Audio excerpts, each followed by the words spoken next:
My fiancé ditched me a few months before our wedding because his mother decided I wasn't good enough. You're nothing without my son. He could do much better, she sneered. I laughed, set my ring on the table, and walked out. Now she calls 10 times a day, sobbing and begging me to take back her broke, miserable boy.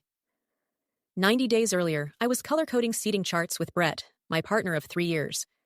We met in 2021, fused fast, and moved in after 18 months. His dad, Walt, was mild. His mom, Susan, was cordial, like a sharpened knife. Over dinner, she grilled me about connections. When I mentioned my dad's construction job and my mom's work as a school aide, her smile thinned to a wire. Brett said she was old-fashioned. I wanted to believe him. Then he proposed on a sweet weekend at a tiny upstate B&B. We planned a simple wedding while saving for a house. The second we announced it, Susan seized the clipboard.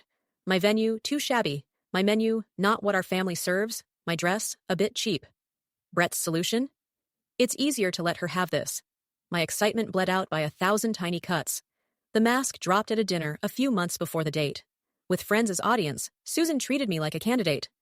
Afterward, in the kitchen, she compared me to Brett's polished ex and said she hoped I wouldn't hold her son back. When I pushed back, she went cold. I wasn't from the right world. I'd embarrass him. I should step aside. I told Brett in the car, shaking. He asked if I'd misunderstood her tone.